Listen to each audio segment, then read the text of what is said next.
So once again, thank you so much, everyone, for attending this part of the webinar on bridging the gap on effective fashion and sustainability communication. This is part of the ongoing Green Story webinar series on transforming fashion sustainability. This is the third of the series. If you missed the last two, it was with Dr. Muthu talking about life cycle assessment, followed by Nav, my co-founder, talking about the Green Story platform more in depth. And I'm very glad to be joining a very august panel here today, where we're going to be talking about the next step after measurement and calculations, communication of your impact. And we have an amazing panel who's joining us today. But before we move on to the panel, I'd quickly like to introduce Green Story to you. So Green Story is a sustainability intelligence platform for fashion products. And what we help companies do is really understand their supply chain and impact and communicate it as well as compensate the impact as well through our eco contributions practice. We are based right now in Utrecht. That's where I'm calling from, but we are also located in Toronto, in the Netherlands, India, and Hong Kong. So having said that, I'd like to move on to the panel. And please, if you could start introducing yourself, starting with Anne. Hello, thank you, Akhil, and thank you, Green Story, for inviting me to this panel. I'm really looking forward to having this discussion with my co-panelists, Helen and John. I'm Anne Pearson-Smith. I'm Professor of Fashion at Northumbria University in the School of Design. I also have a professional background in PR and branding. And one of my research sort of strands to focus on has over the past decade or more, in fact, has been looking at sustainable fashion, and particularly on the sort of communication side of that subject, largely, as we'll see, based on the fact that so little was being done about it certainly a decade ago. And also currently I am a co-research investigator on a UKRI Plus network grant, where we're actually looking at Northumbria with Dr. Alana, looking at how to sort of really measure the impacts of fashion on the environment and doing that in a very interdisciplinary way through science. And my role in that is to enable us to determine how to communicate that effectively to a range of stakeholders, very importantly, including consumers. So that's me. Thank you.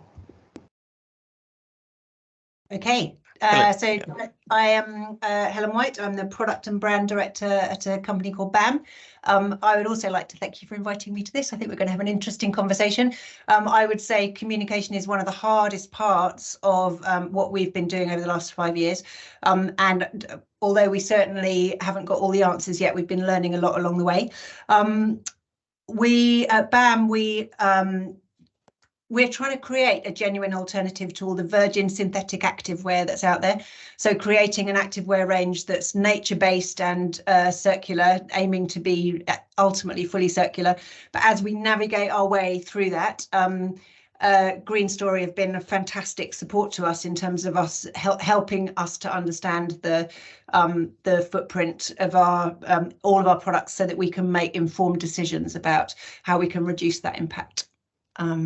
Yeah, that's me, I think. Thanks. Good morning. So my name is John Jennings. Apologize for the voice. Brendan Sinnott, the CEO of PACT, and I have been working together for about 20-something years. We built 3 companies together. The first 2 were actually food brands, so Bare Naked Granola and Evol Foods. And now we're working together to do PACT, which is a direct-to-consumer, organic, fair trade, carbon neutral clothing, apparel, home goods brand. The reason why the food thing is relevant is because we were working on sustainable farming, production, and communication through packaging and branding before we ever got into fashion apparel. So during the entire rise of Whole Foods market as we know it today, and the expanding and exploding organic and natural food movement, we really went from people beginning to think about and understand what they put in their bodies to then transitioning over into thinking about what they put onto their bodies. What are these supply chains? How is it relevant? I mean, we started making organic underwear 10 years ago. People were like, do you eat it? I don't know. So, I mean, that was like the idea of communication and education around sustainability is what I do, along with some other little technical aspects. And then Akil, how long have we been working together? I mean, you guys have been an amazing partner for us. How long has it been? I think almost 4 years now. It's 4 years. it's been a Yeah. while, So, 5.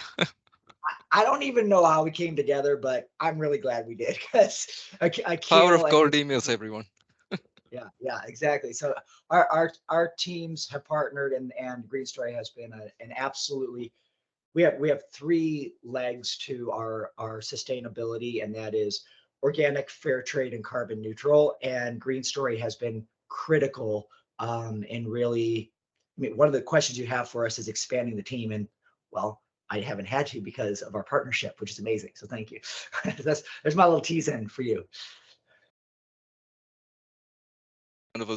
Thank you so much. And just to introduce myself briefly, my name is Akhil, and I'm the president of Green Story. As John mentioned, we've been working with brands like John's and Helen's for quite a long time now. We started in 2016 officially as a company, and we've been building up the system for a while. Before Green Story, I worked in sustainability consulting and did a lot of work on eco-labeling. So Green Story, as well as carbon offsetting. So Green Story is more of a culmination of all of my experiences, along with that of the wonderful team that we have. So John said a bit of a teaser around the whole sustainability communications aspect, and I'm very, very chuffed for this amazing panel, because when it comes to BAM and PACT, you guys have such an authentic way on communication in terms of talking about sustainability, which is kind of rare in the world just because people don't have practice in it yet. Sustainability, when it comes to fashion, is still quite new. And we have Anne, who I met through the Impact Plus project at Northumbria, and I didn't know there was a professor who specialized in the space. So I'm very excited about that. So I'm going to start with a question around that itself, around the concept of sustainability marketing, or like green marketing. And I'd like to understand, like, what is authentic sustainable marketing when it comes to how do you define it for yourself and your brand, and I would love to understand that from a broader viewpoint, as you've really studied the industry and have really delved deep into this. So I'd love to maybe start with you to see how do you kind of view it. Yeah, well, I mean, I think authenticity is key to marketing, and certainly that's been the case for a number of decades now, and it's hugely relevant for sort of sustainability marketing, because our concern for the environment has become so important and widespread.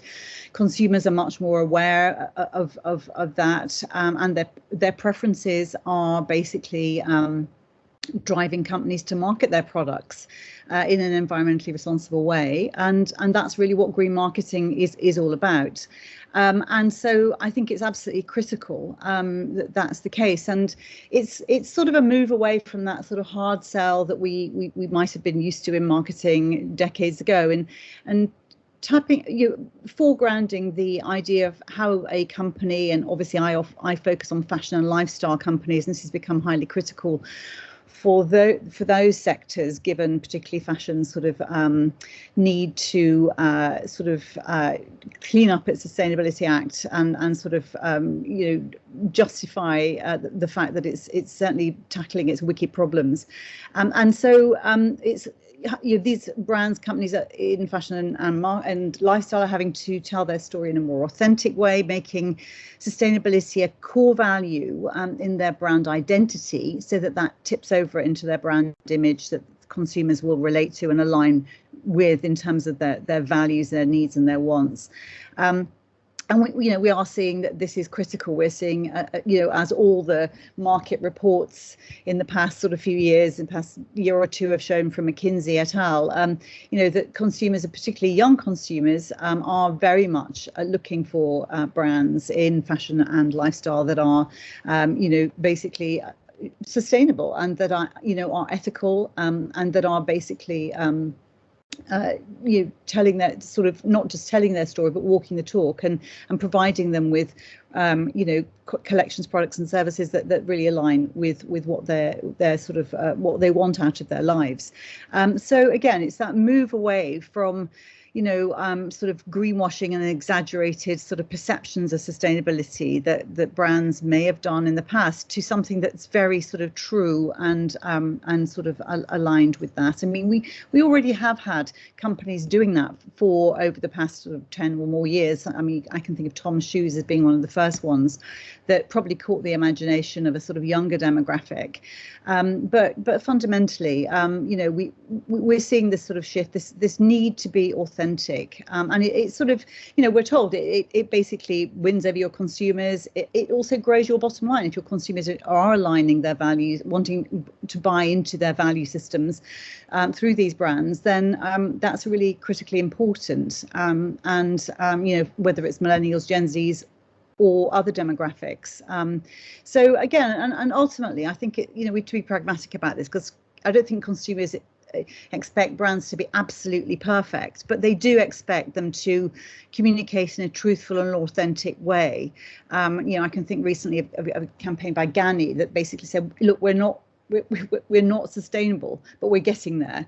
And it's that sort of engagement and conversation, I think, that consumers would warm to and consider as something that's sort of authentic. That need to sort of be able to trust the brand that you buy into is really critical, and being given all the relevant information across omni channels in sort of the most accurate way as possible. And also I think consumers don't want to be patronised or talked down to, and so we do have to lead with the science, and that's definitely what our UKR project is trying to do, to understand how we tell real stories, but substantiate that and ground that with key sort of information and facts that can be sort of demonstrated through the science of environment, to sort of demonstrate exactly the environmental impact of all that we do across the supply chain.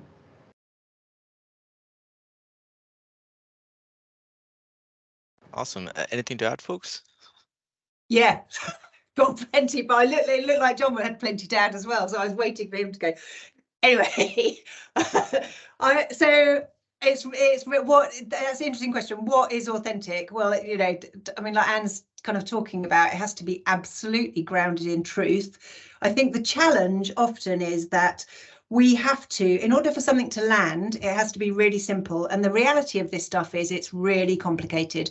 And so navigating that is really hard. I think Ganni is a great example of, there are a number of brands that have really nailed this. Ganni is definitely one of them. I think that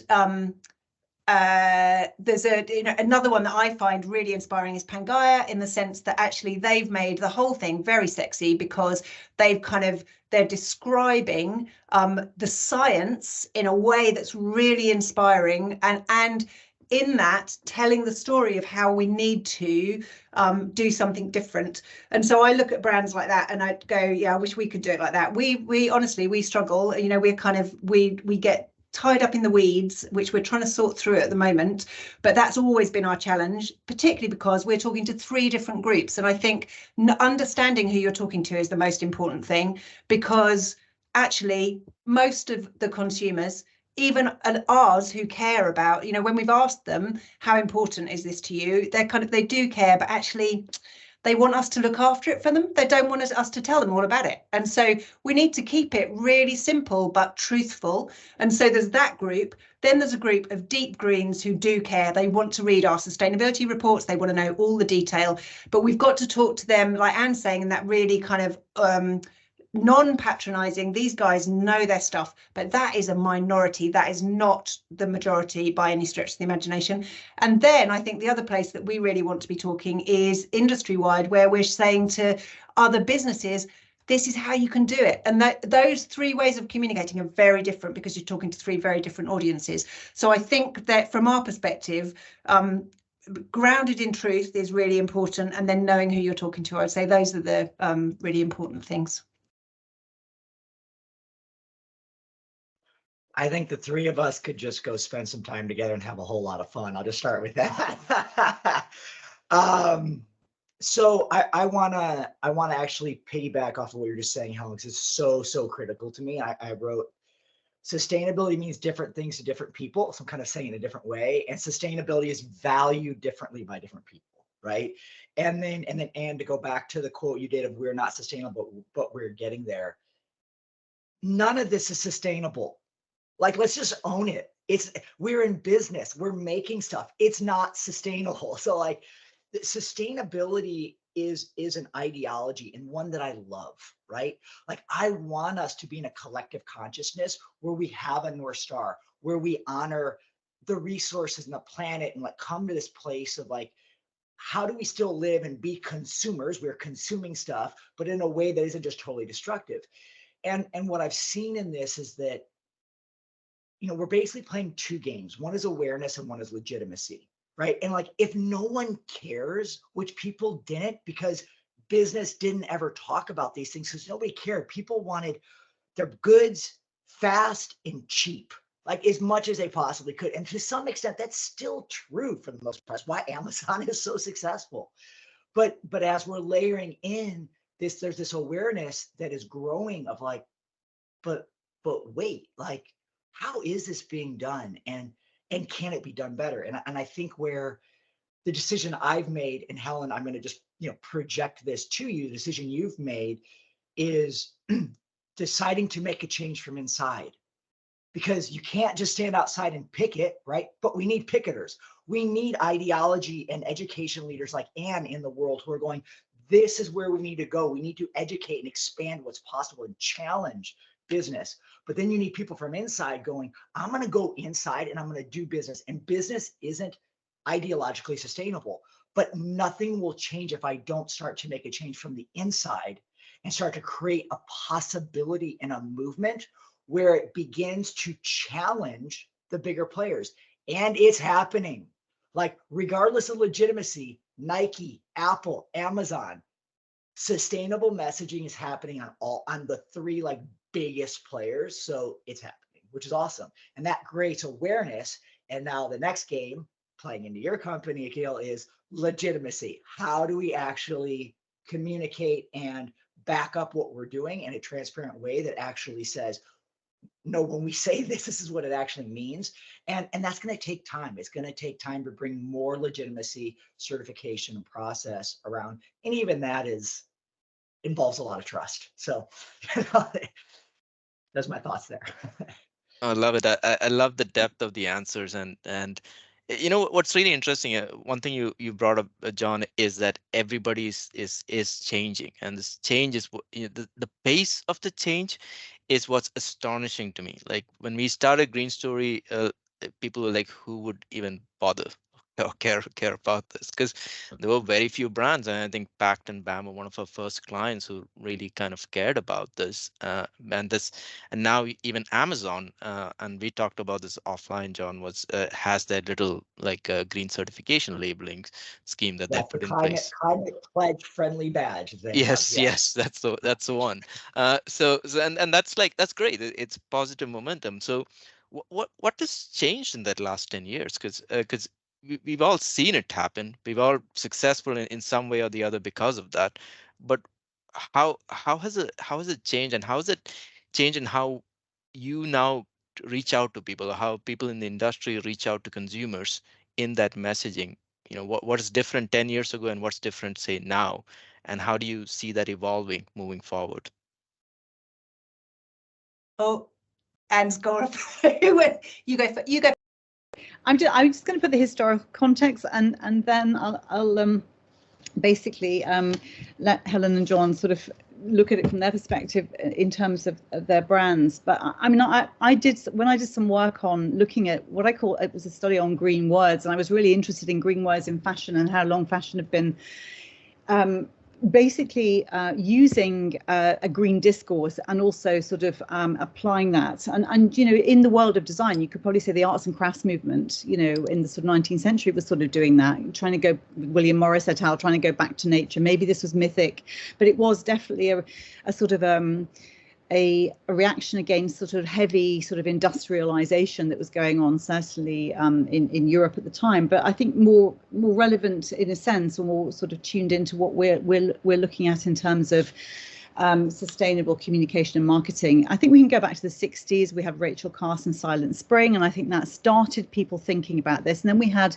I guess, the emergence of what I'd call pressure and interest groups like Greenpeace and Friends of the Earth, who was sort of seen as very fringe and sort of a bit sort of outside of things. And then we moved into the 80s, and we had, there was definitely a resurgence of vintage shopping and a bit of upcycling. We had anti-furb movements. You remember Catherine Hamnett and her sort of very much politicization of fashion and her fashion slogans on her T-shirts, which included anti-fur. And then, of course, we had the sort of 1987 UN Charter that basically defined what we should be doing about sort of, meeting the needs of the present whilst not compromising those of the future. Then, of course, we have the 90s, where, we had the sort of start of sustainability and green awareness as creeping into the USP of companies. And I mean, that's really when the term greenwashing started, because this is what was basically happening then. But at the same time, in counter to that, we had books and films started to emerge, like Naomi Klein's No Logo. So the public consciousness was waking up to this being not something that was fringe but real. Then into the noughties, we had the fast fashion basically burst on, onto the market, competing with the with slow fashion. So the cultural shift started, and so you had this tension between, ethical and sustainable versus fast and furious. And then into 2010, we had Rana Plaza.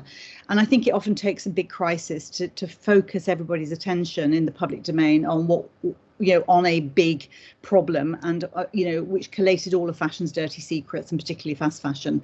And I think that's really when you saw the tipping point. And it's certainly, in sort of the public domain and in sort of media discourse, this, if you did a content analysis, there's so much information discussion going on about this at that point, and a sort of call to action basically. Basically consumers then became very aware of the sort of the harsh impacts of sort of the negative aspects of fashion's damage to the sort of the triple bottom line, and particularly on people and the ethical side of it. And of course, then we had the response from all market levels, from luxury right down to fast fashion, in terms of doing something about sustainability and talking about it. And now, we're up to we're in a space where hopefully we are fashion brands and lifestyle brands are doing something about it and talking in a more mindful and authentic and transparent way. But we still have a way to go.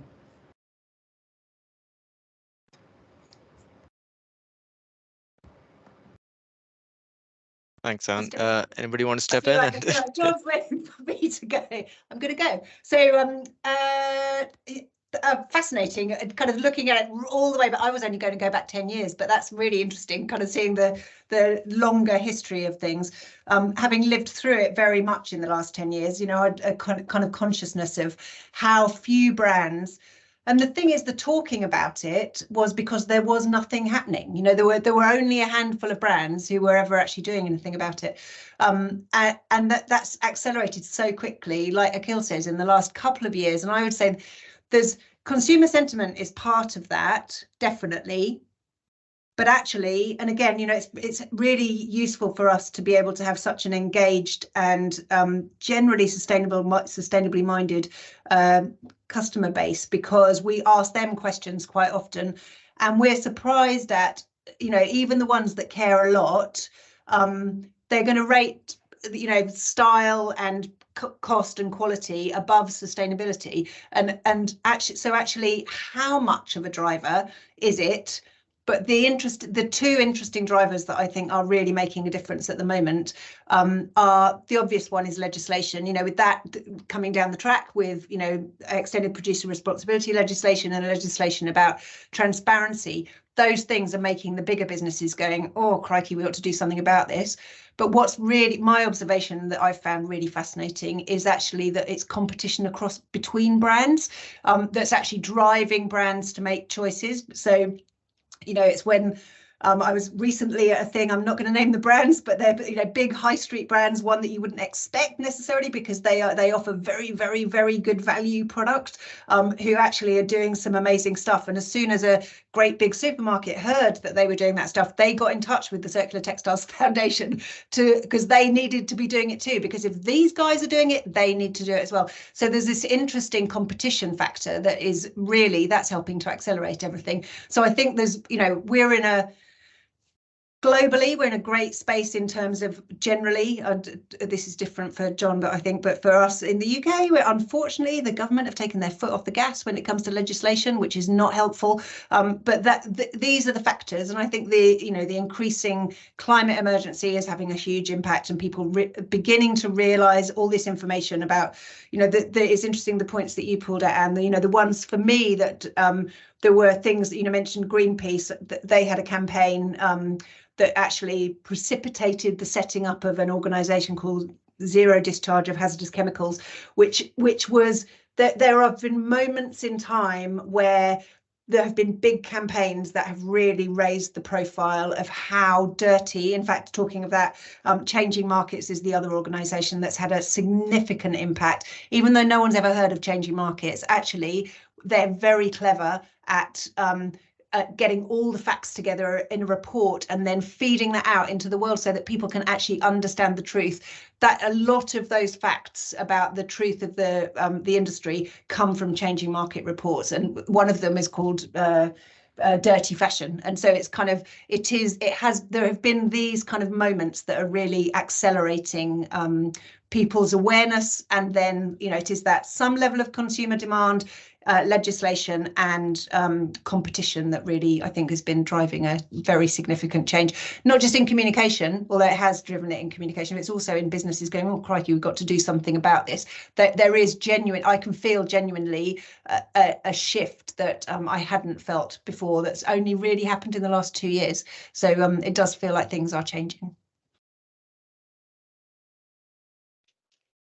So fun. Okay, so when I went to school, I was a graphic designer, and I bring that up because my entire design methodology was based in user-centered design. So for me, it always goes back to how we started this conversation, which is, who are the users? What do they care about? And how do we design a solution for them? And we have to look, I love Anne's like timeline, because what you're getting again is this collective consciousness awareness. And that's why I think it's so beautiful, important to have educators, right, who are helping to shape and cultivate this new consciousness and awareness that's coming for a new set of users and a new set of consumers who are coming out and launching themselves into their adulthood and shaping the world. Because all that business is a reflection of the collective demand. That's all that it is. Business just wants to make money. Right? So if everybody says, I'm never buying a t-shirt ever again in my life that isn't made with organic cotton, all of the t-shirts that are not made with organic cotton are gone. It just, the business can't exist. Business has to be sustainable in the capitalist market. So when I look and I say, okay, what's happened? I have to go from my own experience and go, well, what did I see? What did I know? And that's like, I don't know Helen's life. I don't know Akil's. I don't know Anne's. I can only extrapolate from my own life experience. So I look at these like kind of silly moments. Like one of them, I was thinking about the movie Zoolander with Will Ferrell. And if you've never seen it, or if you have, right, it's this ridiculous movie about male models. But behind all great comedy is an underlying darkness and truth, right? And what was happening, the reason there had to be an assassination was because some prime minister in an Asian market was trying to crack down on child labor and like really unethical practices. Like that was no, they're thinking about blue steel, but what was really happening was this underlying message. And in a similar fashion, Whole Foods Market is coming into play saying, hey, we need to be thinking about farming and animal welfare and all these different things. And so this collective awareness starts to build. And I remember even as a kid at some point hearing about like Nike and like child labor and these different things. So like it just takes time for a collection of consumers to come into the market who start to ask for things. And then in conjunction with that, we have COVID and we have direct to consumer. Change everything. I think I read something that with COVID, we moved from a chart of showing people moving from retail to online shopping, like a 10-year or 5-year chart was accelerated in 2 months. Like it went boom, and everything, nobody was out in the world shopping. Everybody was from their phones and their computers. And now with direct to consumer, you don't have to be a major institution to come into play. So now all of a sudden you have the ability for all kinds of little players and little startups to come in and say, we're going to bring different values into the market, and we're going to create a little bit of awareness. I'm going to build these little tribes, and those tribes start talking and things happen. And that's where you start to see things like Amazon and Nike starting to and Apple being like, oh, because it's harder for them. Like I actually think to make those shifts in these great monstrous aircraft carriers that are these businesses is really, really difficult. But a nimble business like Pact coming online can just be like, oh, these are the values, these are the things that we value. How do we create the partnerships? How do we bring this to market in a way that's very quick? So I think that's what I'm just seeing is these combinations of factors that are allowing awareness. But if you look around, like we have to look way beyond our industry. Yes, it started with food. Then we get into apparel, but we're talking about like green, like lawn services are green. Our airline flight, we can start like looking at carbon, like almost everywhere we turn in almost all the industries, people are bringing sustainability. And as that consciousness raises up, it affects across the entire board, which creates opportunity for transformation and change, which means that we are moving towards that greater collective ideological change that we're all, those of us who are in it, are really hoping we can continue to transform towards. John, it's been a crazy year, but hearing the truth about Zoolander and how it ties to Rana Plaza wasn't on my bingo card, but that was amazing. I love that. So, well, the thing about that I love, Akil, is we can be in these ideological frames, but it's so interesting when we see popular culture. Pop culture has such impact, and it pierces in so many like subversive ways where people aren't even really sure what the message is. But those stories and those through lines, even if you like study movies over time, which is another fascinating thing, is like, what is the collective story that's being told? So it's pretty fun. that's awesome. And I think, to me personally, it hits to one of my kind of ideologies around green story, around sustainability in general is because I don't think the solution is business based or it is technology based. There's no silver bullet around it, but it's a cultural thing. And you really touched upon that point a lot. It's like as people become more aware and people kind of uh, align their needs with that of the earth in a sense, that's when you kind of achieve some level of sustainability, and it's like that kind of balance that we get to where you have prosperity balanced with that of like environmental prosperity, I guess if we could call it that. Yeah, and there's a very small population of people who will pay $60 for organic underwear and $800 for an organic sweater.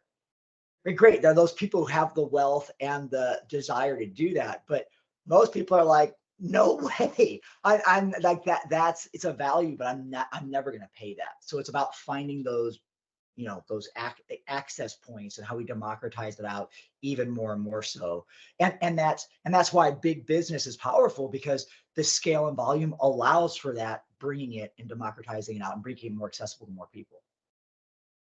One of the things I'm a little bit scared about with all of this, though, which is like, it's amazing that all these businesses are coming in. You have Amazon and all of that. it is kind of like when it was the pioneers, right? When it was Pact and BAM and all these companies, it was a lot purer. You had to be hyper sustainable in how you presented yourself, and it was harder in some ways to get away with greenwashing because the people who adopted your items were the people who were informed about sustainability, so they knew what they were buying. That's no longer the case when it comes to the average consumer. And I know this is kind of like an urban myth kind of thing that goes out, but the average attention span that somebody puts on a PDP or a product page is about 7 seconds, is what they say. Uh, it's around that, as I'm assuming, but it is like a short frame of time to get that message out. So I guess the big question is, goes back to authenticity. Then how do brands then still convey an authentic message when you have all of these companies trying to be green, and for better or for worse, right? Because I think most of them are genuinely trying to be green, but because they've had to learn about sustainability in like a matter of a couple of months because their boss told them, hey, we're trying to be sustainable now, get our lines in order. They're not always, hitting the messaging right or doing all the right things. So there is both in some cases, and I'm hoping very few cases, there is actual greenwashing where it's intentional, and there is unintentional greenwashing, right? So from like a brand point of view, from a company point of view, how does a company kind of really go beyond that, and how are you dealing with the challenge of suddenly having everybody trying to be green while still kind of maintaining yourself as a more authentic brand? Shall we do reverse order this time? I'll start. Okay, so I'm going to go back and talk about the simple thing, awareness and legitimacy, right? And I'm going to get to your specific question, Akil, but I just want to underscore. So Apple does their big conference this year, and they talk about the carbon neutral Apple Watch. And I don't know if you all saw it, but they built a commercial with Octavia Spencer, who is representing Mother Earth. And she's rolling into the board meeting, and she's like, she is spicy and snarky, and she's like checking it off. It's almost like Santa Claus is coming to town, right? And who's on the naughty and nice list? Again, popular culture, leveraging media, leveraging celebrity to really pierce into a much larger collective. Is Apple completely legitimate in their sustainability? I don't know. I don't work for the company. I don't know what their all the different aspects of their business look like. I can't speak to it. Nike putting up, made with sustainable materials. Amazon doing their climate friendly badge. I go look a little bit deeper in some of those things. I see the organizations and things that they're kind of putting together. Again, they're working with what Helen brought up in the very beginning. How do we make simple for consumers a very, very complex, a richly complex conversation? And sustainable is just this big umbrella gray term, just kind of like natural, that has lots and lots and lots of different meanings. And because of it being so open to interpretation, that creates messes. So if I go back to the food industry, it started with the word natural.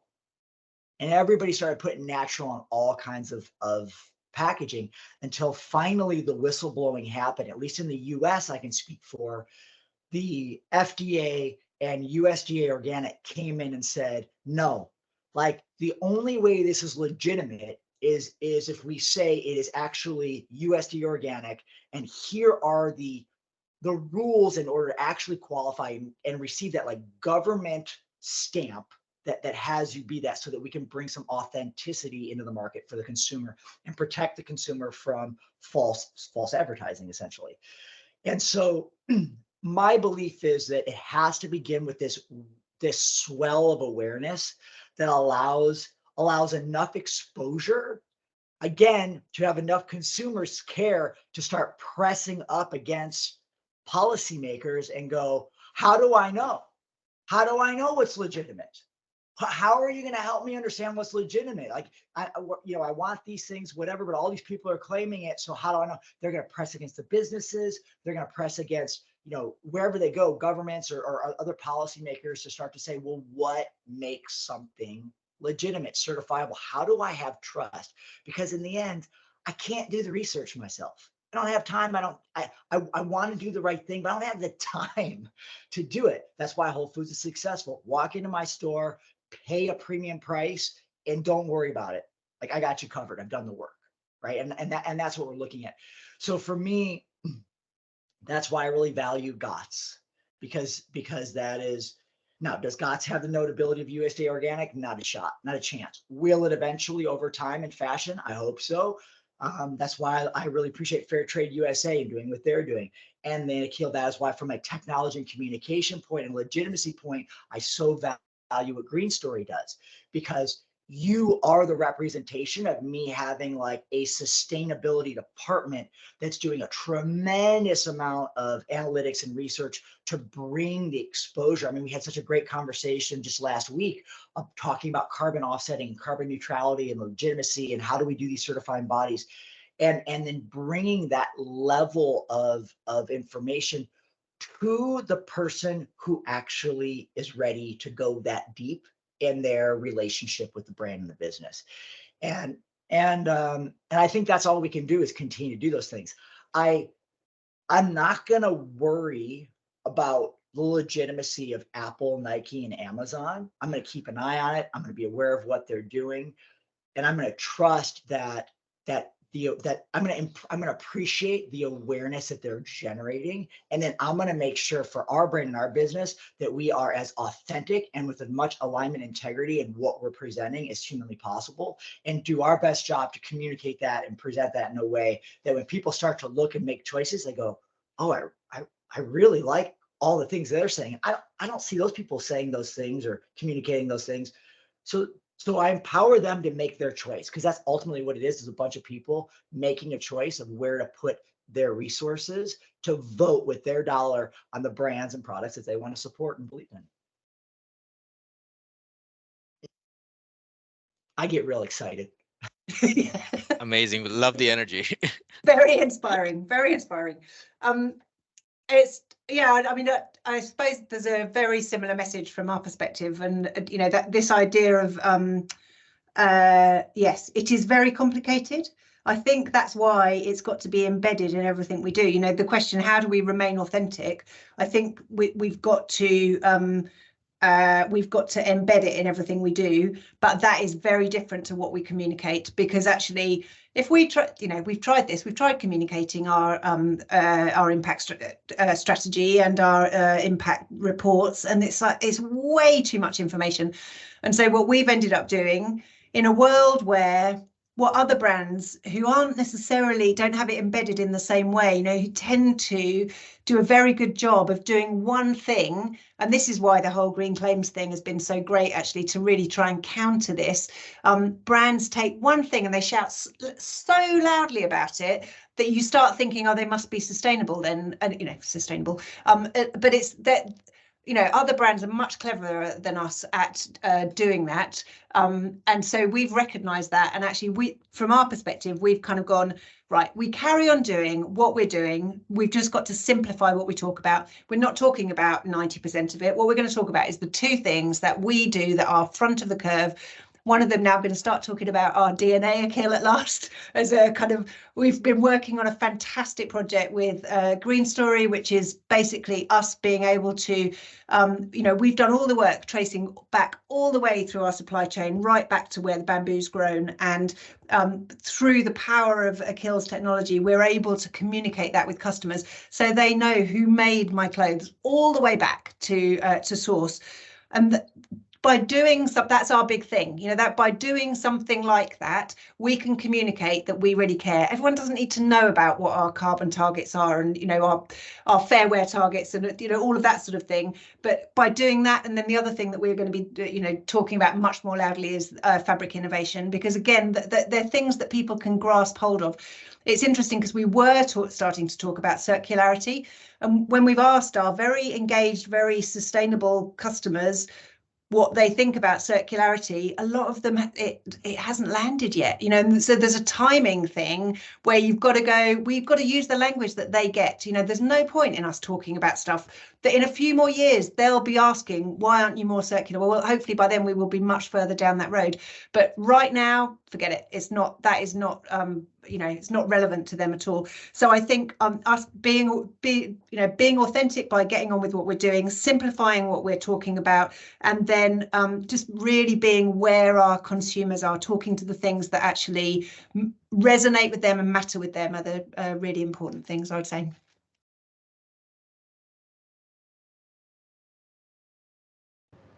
Well, I'd agree with all of the above from John and Helen entirely, because I mean, I would just sort of roll it back and say, you know, the fashion industry still is not on track to meet its sustainability targets, or to contribute to, you know, the UN SDGs, or lots of things we still haven't done, and it's still considered to be responsible for, you know, a lot of impact, 2 to 8% of, you know, global greenhouse gas emissions, and this is being debated currently at COP28. So I guess this is all there, isn't it? And I guess what are we really going to, what does our communication as brands, what is it trying to do? Well, is it going to change consumption? Is it going to change impact on consumer knowledge and understanding, and behaviours ultimately, I guess. And so I guess the problem is that as brands, it's not enough to, I guess, to attach words to actions. You've got to understand what you mean by the words and the combination of those words into a story or a narrative, and how that engages, as both Helen and John have said, with the consumer that you're very aware of and who they are in terms of their sort of demographic profiles and their psychographic connection with your brand. So again, you know, we can sort of, it's quite interesting, isn't it, that I think it's Patagonia don't use the word sustainability anymore because I think it's overused. It's an empty sign or empty word. It doesn't, it's meaningless, and I think consumers also have lost trust in that word itself, and so brands that use it, it's sort of meaningless. And again, consumers, you know, say consistently that it's difficult to know which brands are sustainable or ethical, and I think, as Helen just said, you know, how can they understand all of that? We've got to come at it from their perspective, really. And I think things are happening in that direction, and we've been forced into that in some ways by the looming legislation. I think, again, that John and Helen mentioned, obviously in Europe, we've got the sort of the Green Claims Directive that will be coming in next year. We've got in the UK the Green Claims Code from Competition and Markets Authority, which gives some very sort of specific directives, a little bit, maybe a little bit sort of dry, but they do tell us how to avoid greenwashing as brands, to, you know, to ensure accuracy, make sure your claims are unambiguous and understood by consumers, whatever that means. Ensure that you don't hide information, ensure that you have fair and meaningful comparisons between products, and that is visually and verbally. So we're talking multimodally here. So rather like Patagonia, who very cleverly use both images and words to be consistent about what they're doing, and link that with nature and sort of and sort of the sustainable story, and obviously ensure that, for example, things like the full life cycle of the product is taken into account, which again, I think, as Helen mentioned, Pangea do a big by, you know, actually publishing or sort of communicating their LCA to consumers in a very sort of on their websites and through product passports and labels for some brands that the consumer will find accessible, and that accessibility is really important. And so again, ensuring that, you know, our life cycle of the product is taken into account, you know, differentiating what terms mean, because consumers get very, in a study I did, consumers were really confused by the cycle words like upcycling, downcycling, recycling. They didn't know, they really found that very confusing. So again, it's just making things clear and simple, and aligning with this potential legislation that is going to be coming in. I also believe that, I think the US also have the Federal Trade Commission. So I think there's all that there, but the problem being that there's no uniform guidelines or legislation, or so it is still and it's still mandatory for brands. So I think this is also where the confusion sort of kicks in. But there are some very sort of clear things that we can, checklists that we can sort of follow, being truthful, accurate, clear and unambiguous, and substantiating everything we say, both visually and verbally, and looking at it from the point of view of the consumer. I looked at the Pangea's way they communicate, their sort of life cycle analysis, and they tell the consumer sort of, this garment basically, because the way we produce this garment sustainably saved 610 days of daily water were saved, 1,200 water carbon emissions were reduced. So being very clear and simple, I think, with our messaging, and putting that, again, as I said at the beginning, on omni-channels through product passports, on labeling. And although I know labeling is an issue in itself, and they almost become the cow's tongue of the garment, but there are ways of doing this, particularly through digital sort of engagement with consumers. And but the content is, there's one thing to say, yes, we've got to sort of get the channels that activated, and obviously, we're very much in the digital domain and use social media, but it's the content that's really important as well for consumers and all other stakeholders as well. So yeah, that's sort of what I would say is the core of what we need to be doing in terms of action points. Wonderful. I do want to say that both BAM and PACT also do the same things in terms of the digital product passport and visualization, because they're all three powered by Green Story at that point with Pangea. So it's awesome to kind of see that. But one thing that's really interesting to me with all of this, so there is a lot going on, right? You have legislation coming at you. You have kind of the zeitgeist around sustainability as well as consumer demand that's spiking up. But I haven't, at least in my experience, haven't seen the organizational structure of fashion brands change too much, at least looking from outside in, right? It still seems to be the same kind of set of folks.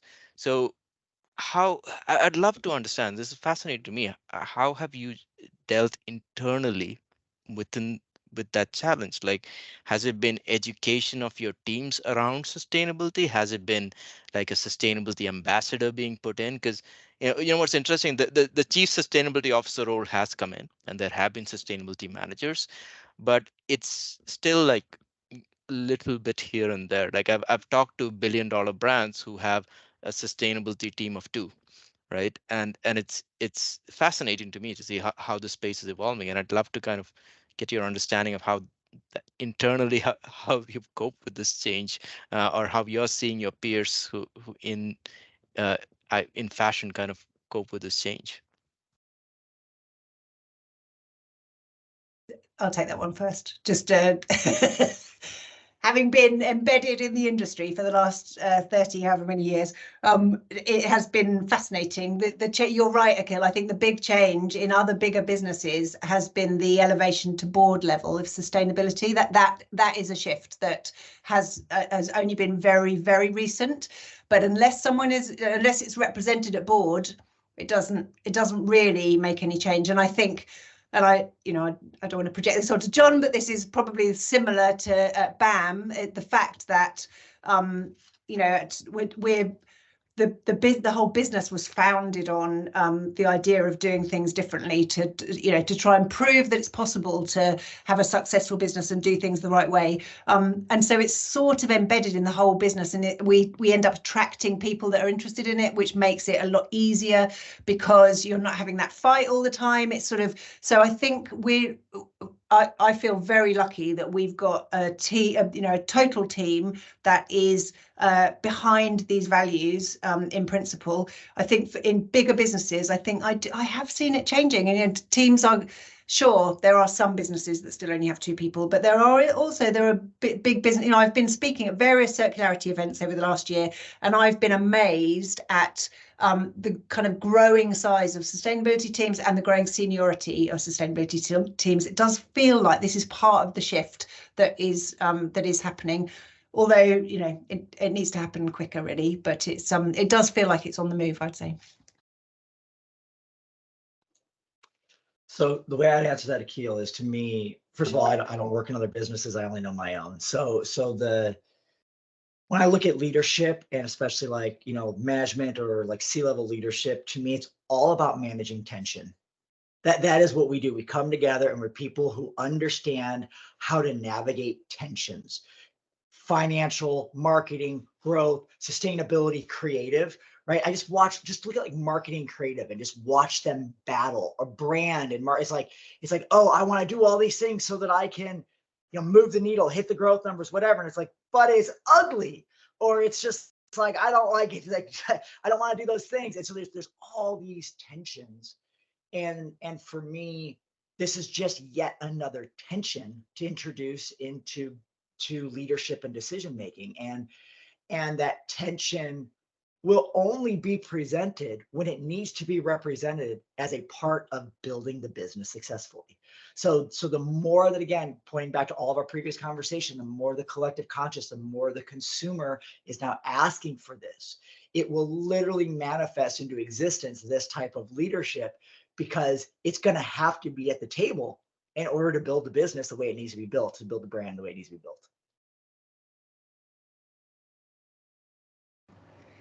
Well, yeah, I mean, I'd endorse that in a more sort of general way, almost from a sort of consultancy perspective, to say that, again, it just is mindful that we should be making sure all staff are on board. But I was always very struck by the Kering Group and their CEO, Francois-Henri Pinault, who basically grasped the whole sort of sustainability mantle about a decade ago and decided it was going to be done across the whole of the Kering stable and the brands therein, and did that pretty well, and definitely had an impact in various ways, and acknowledged that different sort of brands within that Kering stable had to interpret sustainability in different ways.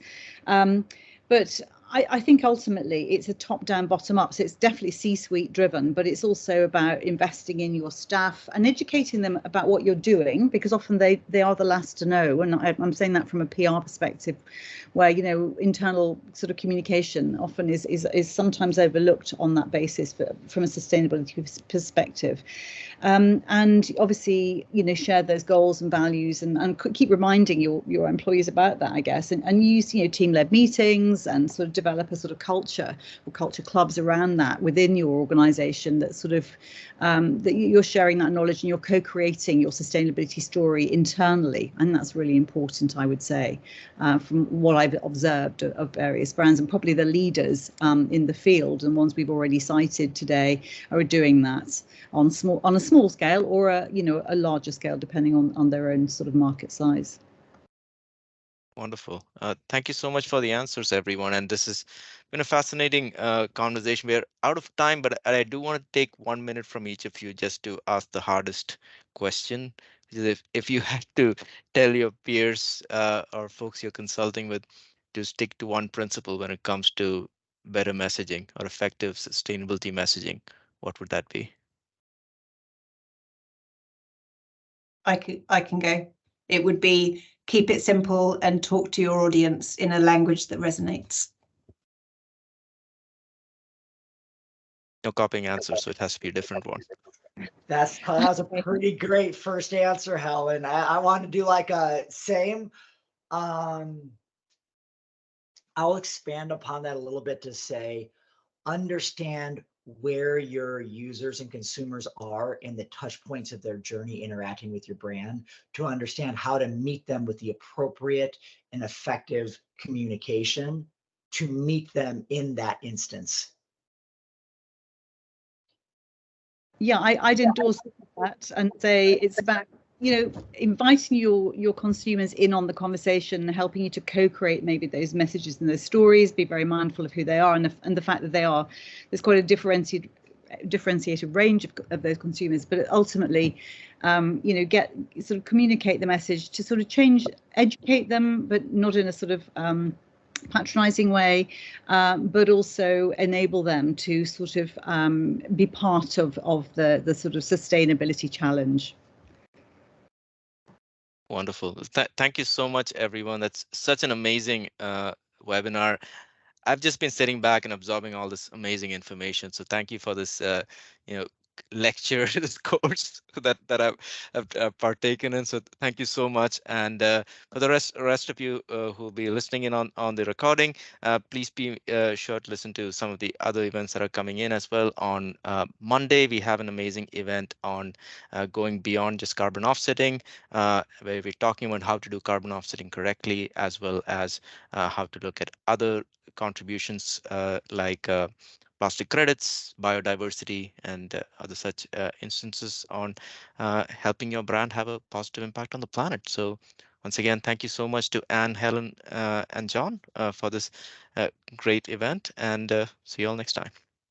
Thank you, Kale. Thank you. Bye. Cheers. Thank you. Bye-bye.